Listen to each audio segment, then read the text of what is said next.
Hi! So, for today's video, I'm gonna show you guys paano ako kilay. Yan. So, dapat ay ano siya, yung ano ba yun, matulis dapat yung ano mo, yung brow pencil. So, ito talaga yung ano ko, pencil talagang gamit ko, hindi ako yung parang ano siya. Ito talaga yung ginagawa. So first, ginaganyan ko yung kilay ko. Na ayaw magbuot, kik mo niya akong technique para mas maganda yung pagkakilay ko.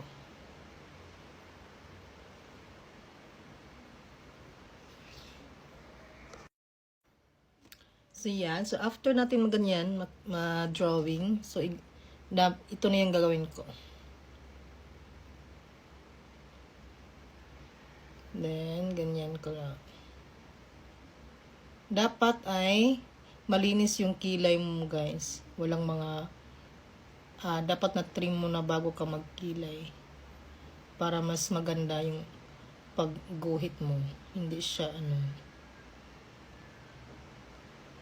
Actually nung una pa mga isang oras talaga ako nagkikilay, yung hindi pa ako marunong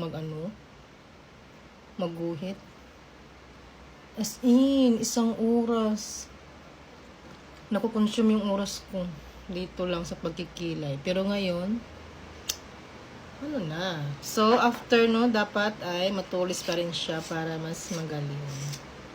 Para mas maganda yung pagkilay natin. So, iganyan mo lang. Yung kilay ko guys, naahit ko na to siya. Na-trim ko na to para mas maganda yung pagkilay natin.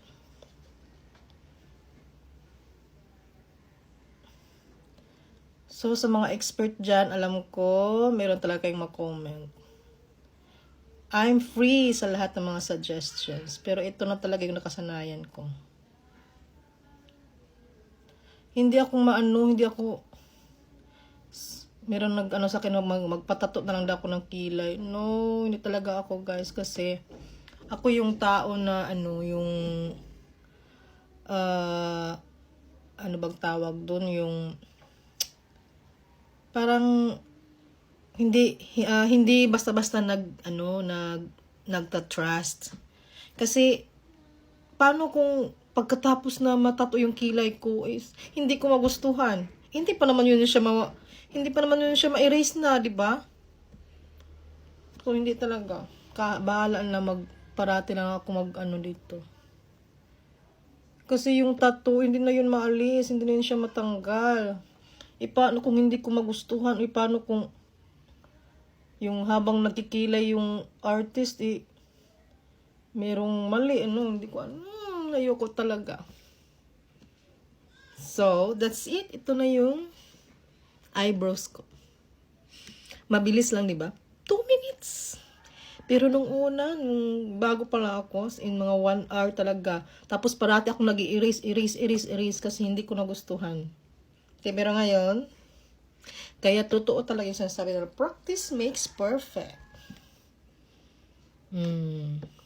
Alam ko, hindi to siya pang-expert, pero para sa akin, maganda na to siya, guys. Yan. Thank you.